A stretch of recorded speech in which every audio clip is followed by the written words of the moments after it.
भागवत भगवान की जय हो। श्री सुखदेव जी महाराज की जय हो। सदगुरुदेव की जय हो। श्रीमद् वल्लभाचार्य जी महाप्रभु जी की जय हो। भागवत जी में गई काले अर्जुन ने युधिष्ठिर जी पूछेलू कि कोई શું કારણ છે દુઃખનું કે તારું તેજ ચાલ્યું ગયું છે। ત્યારે જે અર્જુને કહ્યું હતું કે ભગવાન શ્રી કૃષ્ણ આ ભૂતલનો ત્યાગ કરી ચાલ્યા ગયા અને યાદવો વિશે પૂછ્યું તો કહ્યું કે તે લોકોએ એટલે કે શ્રી કૃષ્ણના 16,108 રાણીના જે પુત્રો હતા 10-10 પુત્રો એમ કરીને લાખોની સંખ્યામાં યાદવો, તો એ લોકોના માટે દુર્વાસા મુનિના શ્રાપને કારણે અંદર અંદર એકબીજાને મદિરા પાન કરી અને એકબીજાને મારી અને એ લોકોએ પણ સ્વર્ગલોક દેવતાઓ હતા પ્રાપ્તિ કરી લીધી। પછી જે ભગવદ્ ગીતા યુદ્ધના મેદાનમાં સંભળાવી હતી, કેમ કે તે વખતે આપને મોહ થયો હતો, તે મોહ ભંગ કરવા એટલે તેમાં જે મૂળ હાર્દ છે એ તે વખતે વિસ્મૃત થઈ ગયું હતું, કેમ કે રજોગુણી હતા, કર્મ પ્રધાન જીવન હતું। પણ અત્યારે ભગવાન શ્રી કૃષ્ણ હવે નથી અને એ પેલું તેજ પણ નથી ક્ષત્રિયનું, એટલે હવે જીવન દોહલું લાગ્યું। એટલે પછી ભગવદ્ ગીતાનો આનો અર્થ જ એ થયો કે જે દરેક જીવનમાં બધા જ જીવોમાં જે કોઈ પણ સ્થિતિ બાળપણમાં હોય છે તે કિશોર અવસ્થામાં નથી રહેતી, કિશોર અવસ્થામાં હોય છે તે યુવા અવસ્થામાં નથી રહેતી, યુવા અવસ્થામાં હોય છે તે પ્રૌઢ થયા પછી નથી રહેતી, પ્રૌઢ થયા પછી જે હોય છે તે વૃદ્ધ અવસ્થામાં નથી રહેતી અને વૃદ્ધ અવસ્થા પછી મૃત્યુ આવે છે એટલે અવસ્થા પૂરી થઈ જાય છે। એટલે પ્રભુએ આ જે ક્રમ ગોઠવ્યો છે એ ક્રમ દરમિયાનમાં જો કોઈને પણ કોઈ પણ રીતે નિરાકાર કે સાકાર પ્રભુ પામવાનો જો હૃદયમાં તાપ થાય તો એને ભાગ્યશાળી કહેવામાં આવ્યો છે। બાકી તો પુનરપી જનનમ પુનરપી મરણમ પુનરપી જનની જઠરે શયનમ, એમાં કંઈ નુકસાન નથી, કેમ કે અજર અમર તો છે જ, પણ એને જ્ઞાન નથી, એને કોઈ આધ્યાત્મિક સહારો નથી, એટલે એને આ દુઃખમાંથી કોઈ મુક્ત કરાવી શકતું નથી। પણ જો સત્સંગ મળે અથવા તો સત્સંગ માટે એને હૃદયમાં તાપ, સત્સંગ માટે તો નહીં પણ આ નશ્વર લોકોને મરતા જોઈને, પીડાતા જોઈને, વૃદ્ધ થતા જોઈને એને પણ એમ થાય કે ના, મારે એવું કોઈ સુખ છે કે જેમાં આ બધું ન હોય। જેમ કે ભગવાન બુદ્ધ એ પણ આપણા ભાગવતમાં એમનો અવતારને સ્વીકાર્યો છે, પણ એ વેદની એમણે સ્વીકૃતિ નથી કરી, એમણે અલગ રાખ્યો છે અવતાર આપનો વેદ વગરનો, એટલે અહીંયા એમના ગુણગાનનો મહિમા નથી। પણ વાત તો એ જ છે કે ભગવાન બુદ્ધને જન્મ થયાની સાથે જ જ્યોતિષ શાસ્ત્રીઓએ કહેલું કે આ જે દિવસે કોઈ પણ દુઃખીને જોશે, રોગીને જોશે, કોઈ મૃત્યુ પામેલા શબને જોશે તો આ તમારું રાજ્યનું કારભાર છોડીને સંન્યાસી થઈ જશે। એટલે એના પિતાએ પણ ભગવાન બુદ્ધને મહેલની અંદરથી બહાર ન જવા દીધા। એક વખત યોગ આવીને રહ્યો, પિતા હતા નહીં, આજ્ઞા કરી દીધી સારથીને મને લઈ જાઓ, અને પ્રભુએ એવી લીલા કરી એ જ વખતે સર્વપ્રથમ એમને માર્ગમાં કોઈ રોગી દેખાયો, કોઈ પછી વૃદ્ધ દેખાયો અને કોઈ શબ બાંધીને લઈ જતા હતા તે દેખાયો। ત્રણેય વખતે પ્રશ્ન કર્યા સારથીને કે શું આ રોગ છે એ બધાને થઈ શકે છે? તો કે હા। આ ગરડો થયો એ બધાને થવું પડે? તો કે હા। અને આ જે મૃત્યુ થયું એ બધાનું થાય? તો કે હા। એ જ વખતે બુદ્ધે રાજ્ય કારભારનો ત્યાગ કર્યો અને પછી જે જ્ઞાન પ્રાપ્ત કર્યું। પણ આપણા માર્ગમાં જે પુષ્ટિ માર્ગ છે એમાં તો પ્રભુના લીલામાં પહેલાં હતા અને એ લીલાની પ્રાપ્તિ કરવાની છે એ ધ્યેય છે। જ્યારે અન્ય જે માર્ગીઓ શ્રવણ કરી રહ્યા છે આ ભાગવતજી, એ લોકોને આ જે સનાતન પ્રભુ છે ભગવાન વિષ્ણુ, એમના ગુણગાન શ્રવણ કરીને સહજ જ ભવપાર થઈ જવાનું છે। કેમ કે હવે જુઓ, આ જે અર્જુન છે એને ગીતામાં ઉપદેશેલો તે ઉપદેશ અત્યારે બરાબર સમયે કામમાં આવી રહ્યો છે। એમ કરેલી ભક્તિ એ ક્યારેય પણ નિષ્ફળ જતી નથી। જે ગઈકાલે ઉદાહરણ મેં બે કહ્યા હતા, ગજેન્દ્ર મોક્ષ અને જળ ભરતજીનું। હવે આગળ ભગવાન શ્રી કૃષ્ણે મને જે ઉપદેશો આપ્યા હતા તે દેશ કાળને અનુરૂપ તથા હૃદયના તાપને શાંત કરનારા હતા. સ્મરણમાં આવતા જ તે મારા ચિત્તને હરી લે છે. સૂતજી કહે છે, આ પ્રમાણે પ્રગાઢ પ્રેમથી ભગવાન શ્રી કૃષ્ણના ચરણ કમળોનું ચિંતન કરતા કરતા અર્જુનની ચિત્તવૃત્તિ અત્યંત નિર્મળ થઈ ગઈ. તેમની પ્રેમપૂર્ણ ભક્તિ ભગવાન શ્રી કૃષ્ણના ચરણ કમળોના અહર્નિશ ચિંતનથી અત્યંત વધી ગઈ.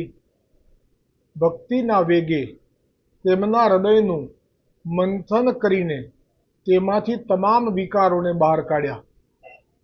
હવે જુઓ, આ ભક્તિનો પ્રભાવ કયો અહીંયા. જેમ ગોપીજનોને ઘરમાંથી ન જવા દીધા, અમુક ગોપીજનોને રાસની વેણુનાથ થયા પછી એ જવા જાય એ પહેલાં એમના પતિઓએ બહારથી સાંકળ ચડાવી દીધી, તાળું મારી દીધું. પણ ભક્તિનો વેગ કેવો હોય એ એમાં આવ્યું પુષ્ટિ માર્ગ માટે, કે એમણે તો જે રાસમાં દર્શન કર્યા હતા એ સિવાય પણ જેટલી વખત આલિંગન, અધરામૃત અને નૌકા વિહાર, દાંડલીલા, માણલીલા કરી હતી એનું આપણે આંખો બંધ કરી ધ્યાન કર્યું. એ સાથે જ એમનો જે ભક્તિનો વેગ છે એના પ્રભાવથી એમના જે પાપ હતા અને પુણ્યો હતા એ બંનેનો ક્ષય થઈ ગયો. અને એટલું એમનું ધ્યાન એકાગ્ર થઈ ગયું કે હવે આ દેહ, એના પતિ આ લોકો છે, એ લોકો ભલે આ દેહને બાંધી શકે પણ આત્મા, એનો પતિ તો ભગવાન શ્રી કૃષ્ણ છે. આવું જ્ઞાન એ ભક્તિના પ્રભાવથી થયું, જે ઋષિમુનિઓ પોતે સ્વયં પ્રયત્ન કરીને પણ સફળ થઈ શકતા નથી. એ ગોપીજનોએ પોતાના દેહને છોડી દીધો. આ જે ઘટના છે એમાં મૂળ પ્રભાવ છે ભક્તિનો. અત્યારે પણ જુઓ, આ અર્જુનને પોતાના સ્વબળથી કશું થઈ નથી રહ્યું, પણ શ્રી કૃષ્ણના ચિંતન કરવાથી એ ભક્તિનો જે વેગ છે તેમાં હૃદયનું મંથન કરીને તેમાંથી તમામ વિકારોને બહાર કાઢ્યા. યુદ્ધના આરંભે તેમને ભગવાને ઉપદેશેલું ગીતા જ્ઞાન ફરી સાંભળી આવ્યું. બ્રહ્મ જ્ઞાનની પ્રાપ્તિથી માયાનું આવરણ તૂટ્યું અને અર્જુનને ગુણાતીત અવસ્થા પ્રાપ્ત થઈ ગઈ. એટલે પ્રભુનું નામ, મહાપ્રભુજીનું પણ એક નામ છે ગુણાતીત. સાક્ષાત પૂર્ણ પુરુષોત્તમના મુખારવિંદથી છે આપ, એટલે પરમ બ્રહ્મ છે, ગુણાતીત છે આપ, કોઈ ગુણ આપનામાં નથી, સતો રજો તમો. એવી રીતે આ ભગવાન શ્રી કૃષ્ણ પણ ગુણાતીત છે, પણ એ ગુણ ધારણ કરી અને લીલા કરે છે. એટલે કોઈને રજોગુણી દેખાય છે, કોઈને સતોગુણી, કોઈને તમોગુણી. પણ જેને નિર્ગુણ બ્રહ્મને પ્રાપ્ત કરવા છે એવો ભાવ રાખે છે તો પછી એમને જો આ ગુણાતીત થઈ ગયા અર્જુન. પણ ગોપીજનોને ગુણાતીત થવાનું નથી. ગોપીજનોનો તો જે ભાવ છે એ ભાવ સાથે પ્રભુ એવા સ્વરૂપથી જ દર્શન આપે છે. અને જન્મ મૃત્યુના ગુણાતીત અવસ્થા પ્રાપ્ત થઈ. દ્વૈતના સંશયનું નિવારણ થયું. સૂક્ષ્મ શરીરનો ભંગ થયો અને તેઓ શોકમાંથી તથા જન્મ મૃત્યુના ચક્કરમાંથી સર્વથા મુક્ત થઈ ગયા. ભગવાન શ્રી કૃષ્ણના સ્વધામ ગમનનો અને યદુવંશ સંહારનો વૃત્તાંત સાંભળીને યુધિષ્ઠિરજીએ સ્વર્ગારોહણનો નિશ્ચય કર્યો. વળી કુંતી માતાએ તો શ્રી કૃષ્ણની સ્વધામ ગમનની વાત સાંભળતાની સાથે જ અનન્ય ભક્તિપૂર્વક પોતાનું હૃદય શ્રી કૃષ્ણમાં જોડ્યું અને જન્મ મૃત્યુરૂપી આ સંસાર તરફથી પોતાનું મોં હંમેશ માટે ફેરવી લીધું. જેમની મધુર લીલાઓ શ્રવણને યોગ્ય છે તે ભગવાન શ્રી કૃષ્ણે જ્યારે સ્વધામ ગમન કર્યું તે જ દિવસે વિચારહીન લોકોને અધર્મમાં ફસાવનારો કળિયુગ આવી પહોંચ્યો. સુખદેવજીના શબ્દોમાં પણ ગાંભીર્ય છે. આપ કહે છે કે વિચારહીન લોકોને, એટલે કળિયુગ પણ બધાની ઉપર હામી થઈ શકતો નથી. વધારે હામી કોના ઉપર થાય છે? તો કહ્યું કે વિચારહીન. હવે પરીક્ષિતનો અભિષેક કર્યો. આ તરફ મથુરામાં અનિરુદ્ધના પુત્ર વજ્રનાભનો અભિષેક કર્યો.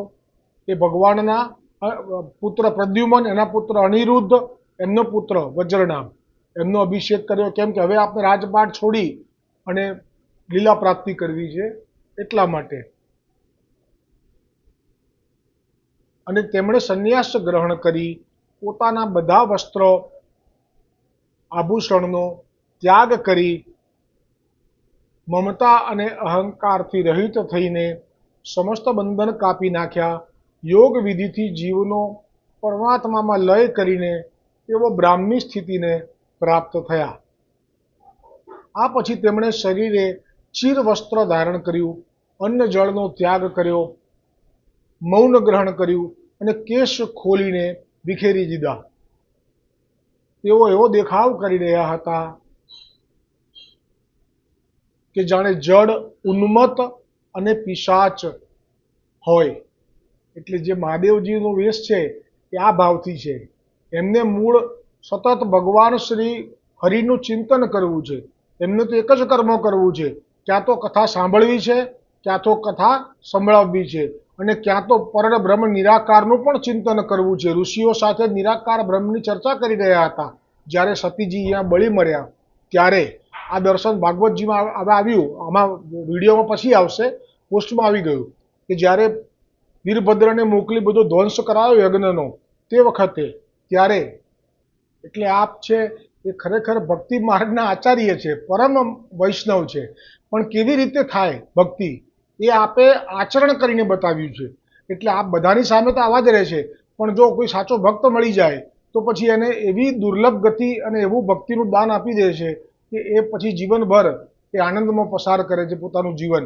અરે તમે નહીં માનો, લોમશ ઋષિ તો એવા એમને લાગ્યા એવા ઉત્તમ છે કે આમને તો મોક્ષ થવો જ ના જોઈએ, આમણે તો મોક્ષ કરવાનો જ નથી, આમણે તો સાયુજ્ય મુક્તિ કરવાની જ નથી. તો આપે એવો સંગ કર્યો અને એવી ભક્તિનું દાન કરી દીધું કે લોમશ ઋષિને કહ્યું કે તું માગી લે. તો લોમશ ઋષિને કે મને માગતા નથી આવડતું. તો મહાદેવજીએ સામેથી આપી દીધું. કેમ કે ઈચ્છે છે કે આવા જીવો જે ભક્તિવાળા છે એ જીવો તો હજી પણ જીવે. કેમ કે એ જ એવા છે કે જે પોતે પ્રભુના ગુણગાનમાં, પ્રભુના ધ્યાનમાં, પ્રભુના નામમાં આનંદ કરી બીજાને આનંદ કરાવે છે. પેલા તો કેવા છે, પોતાનો સ્વાર્થ સાધી સાયુજ્ય મુક્તિ કરી, હું જઉં છું મારે ગામ, સૌને છેલ્લા છે પ્રણામ, જ્યાંથી આવ્યો ત્યાં જવાનો એ મારો વિશ્રામ, અમરાપુરથી આવ્યો હું તો અમર મારું ધામ, અને રંગ રૂપ પણ રહ્યા નથી, છૂટ્યા દ્વંદ સંગ્રામ, જ્યોતિ માહી જ્યોતિ બળતી, છૂટ્યો દ્વંદ સંગ્રામ. તો જે એ તો સ્વાર્થ વૃત્તિ છે, પણ એ પણ ગ્રાહ્ય છે. કેમ કે એને નથી ભક્તિનો આનંદ, તો એના ભાગ્યની વાત છે. પણ મહાદેવજી કેવા છે, તો આ લોમશ ઋષિને સામેથી વરદાન આપ્યું કે જાઓ, હું તમને કહું છું, તમને નથી આવડતું ને માગતા, પણ તમે ભક્તિ કરો છો ને, તમારી ભક્તિમાં આનંદ આવે છે તમારી સાથે વાત કરવામાં, તો અમે નથી ઈચ્છતા કે તમારો મોક્ષ થઈ જાય, એટલે અમે તમને કહીએ કે આવું માગો. તો કે કેવું માગું? તો કે એક પ્રલય થાય, મહાપ્રલય, એટલે મારા શરીરનું એક રૂવાડું પડે એટલું આયુષ્ય મને આપો, એવું માગો. મહાદેવજી સામેથી શીખવાડ્યું. અને પછી તો લોમશ ઋષિએ માગ્યું કે એક પ્રલય થાય, એક ત્યારે મારું એક રૂવાડું પડે. એટલે હવે એમના શરીરમાં કેટલા રૂવાડા છે એનું કોઈ ગણતરી તો હોય નહીં. એટલે હવે જેટલા પ્રલય થશે એક એક રૂવાડું. એવું પણ સુંદર વર્ણન આવ્યું કે આવું ક્યારે થયું હતું. એવું પણ કહ્યું અંદર ભક્તમાળમાં કે લોમશ ઋષિનું જે છાતી જે ભાગ છે એમાં થોડાક જ રૂવાડા ખરી પડ્યા છે, એટલો ભાગ કોરો છે, બાકી બધો ભાગ ભરેલો છે. એટલે હજી એટલા જેટલા રૂવાડા છે એટલા પ્રલય સુધી આપ બિરાજશે ભૂતલ ઉપર. જ્યારે ઇન્દ્રએ પોતાના ભવન સિદ્ધ કરવામાં એવો પાગલ બન્યો કે વિશ્વકર્માને તો નિવૃત્ત ના થવા દે, એટલું બધું ભવનમાં નવું નવું કાર્ય, જેમ કે કોઈ દિવસ જોયું ના હોય એવી રીતે. ત્યારે જે વિશ્વકર્માએ દુઃખી થઈને પ્રાર્થના કરી બ્રહ્માજીને, કારણ કે મૂળ બ્રહ્માજીને પહેલા કહેવું પડે પછી આગળ જાય વાત.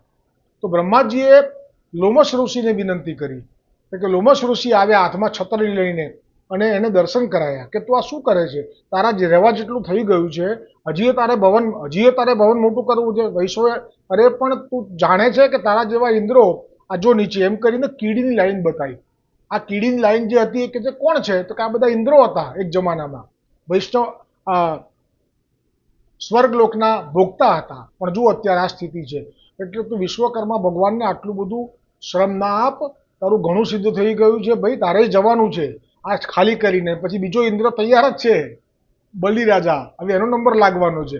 આમ કરીને સાધારણ વૈરાગ્ય પ્રગટ કરાયો, ત્યારે છુટકારો થયો. આવા લોમશ ઋષિ, જેમને આવું વરદાન શીખવાડ્યું કોણે? ભોળાનાથે. એટલે ભોળાનાથ પરમ વૈષ્ણવ છે, પણ બધાને શું બતાવે છે એ આપે. હમણાં જ એ પણ પ્રસંગ આવી ગયો, હમણાં વીરભદ્ર વાળો, એ આપણે ઓડિયો વિડીયોમાં હવે આવશે, કે જ્યારે પોસ્ટમાં એવું આવ્યું કે વીરભદ્રને મોકલીને ધ્વંસ કરાયો. પછી બધાએ બ્રહ્માજીને કહ્યું કે આપ કૃપા કરો. બ્રહ્માજી કહે છે હું પણ શિવજીનું તત્વનું ઈશ્વર પણ જાણતો નથી, પણ ચાલો મારી સાથે. ત્યારે ભગવાન શિવજીના મુખમાંથી જે શબ્દો નીકળ્યા, કે ભગવાન પછી વિષ્ણુ પણ ત્યાં પ્રગટ થયા, તો કહે છે કે લોકો મને ભલે પિશાચ સમજે, જડ સમજે, આવો સમજે, તેવો સમજે, પણ મેં વેશ એવો રાખ્યો છે કેમ કે મારે ભક્તિ કરવી છે, અને હું તો આપના ચરણોની ભક્તિ સિવાય કંઈ માગતો નથી. આ શિવજીના શબ્દો છે.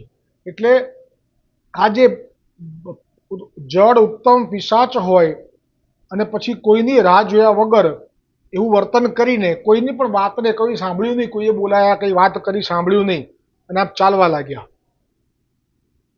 ઘરની બહાર નીકળ્યા, અને હૃદયમાં તે પરળ બ્રહ્મનું, કે જેને પ્રાપ્ત કર્યા પછી ફરી પાછા આવવાનું થતું નથી, તેનું ધ્યાન કરતા કરતા તેમણે ઉત્તર દિશા તરફ પ્રયાણ કર્યું છે, જે તરફ પૂર્વે મોટા મોટા મહાત્મા પુરુષો ગયેલા છે.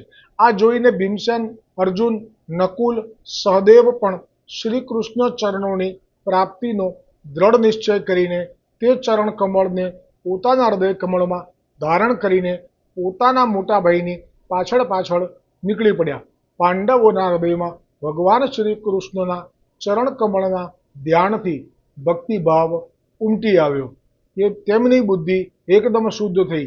આ ભક્તિમાં પ્રભાવ છે આ, કે પ્રભુનું ધ્યાન કરો, વલ્લભનું કે વિઠ્ઠલનું કે ગોવર્ધનનાથજીનું સ્મરણ કરો, એટલે પછી એમના પ્રમેબળથી બધું આપણું જે અંદર છે કામ, ક્રોધ, અંત સમયે એ બધું એ નિર્મળ કરી દે. તેમની બુદ્ધિ એકદમ શુદ્ધ થઈને ભગવાન શ્રી કૃષ્ણના સ્વરૂપમાં અનન્ય ભાવથી સ્થિર થઈ ગઈ. આ તરફ વિદુરજીએ પણ પોતાના શરીરનો પ્રભાસ ક્ષેત્રમાં ત્યાગ કર્યો અને પોતાના ધામમાં યમરાજના પદ પર બિરાજિત થઈ ગયા. દ્રૌપદીએ જોયું કે હવે પાંડવો નિરપેક્ષ થઈ ગયા છે, ત્યારે તે પણ અનન્ય પ્રેમથી ભગવાન શ્રી કૃષ્ણનું ચિંતન કરીને ભગવાન શ્રી કૃષ્ણને પ્રાપ્ત થઈ ગયા. ભગવાન શ્રી કૃષ્ણના પ્રિય ભક્ત પાંડવોના મહાપ્રયાણની આ પરમ પવિત્ર અને માંગલ્યપૂર્ણ કથા જે મનુષ્ય શ્રદ્ધાપૂર્વક સાંભળે છે, તે નિશ્ચિંતપણે ભગવાન શ્રી કૃષ્ણની ભક્તિ અને મોક્ષ પામે છે. ભાગવતજીના અનુવાદનો હવે આગળનો જે પ્રસંગ છે તે મારે આવતીકાલથી 8 તારીખ સુધી શ્રીનાથજી યાત્રાનો પ્રભુ કૃપાથી સંકલ્પ છે.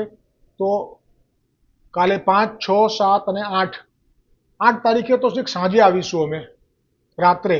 એટલે હવે 9 તારીખે આ આગળનું ભાગવતજીનું અનુવાદ, જે વેદવ્યાસજીનું ભાગવતજી છે એના જ અનુવાદમાંથી આ લઈને વાંચું છું, કશું મારું નથી. ખૂબ લાભ લેજો. અને આ જેને લાભ મળી રહ્યો છે એનું વર્ણન એ લોકો પણ નહીં કરી શકે, કારણ કે આ તો એવું જ છે, કલ્પવૃક્ષ. કોઈ સકામ ભાવથી સાંભળશે તો એને એના કાર્યો સિદ્ધ થવા લાગશે. ધન પ્રાપ્તિ, પુત્ર પ્રાપ્તિ, લગ્ન પ્રાપ્તિ, અને જે અલૌકિક, એટલે કે જેને હવે આ બધાથી થાકી ગયા હશે કે મને છોડાવો નાથ, ફસાઈ પડ્યો છું સંસારે, તારી માયા તો બહુ બહુ માર મારે, તો એવા લોકોને માટે તો આ એકદમ કલ્પવૃક્ષ કરતાં પણ વધુ પ્રભુના ચરણોની ભક્તિ પ્રાપ્ત થઈ જશે, જેને કારણે સંસારના માયાના બંધનો પણ તૂટી જશે. એ ભાવ સાથે બોલો ભાગવત ભગવાન કી જય હો. સુખદેવજી મહારાજ કી જય હો. સદગુરુદેવ કી જય હો. શ્રી વલ્લભાધીશ કી જય હો. મારા બ્રહ્મ સંબંધ આકાર ગુરુ શ્રી બ્રજેશ કુમારજી મહારાજ શ્રી કડીગર, આપની પણ જય હો.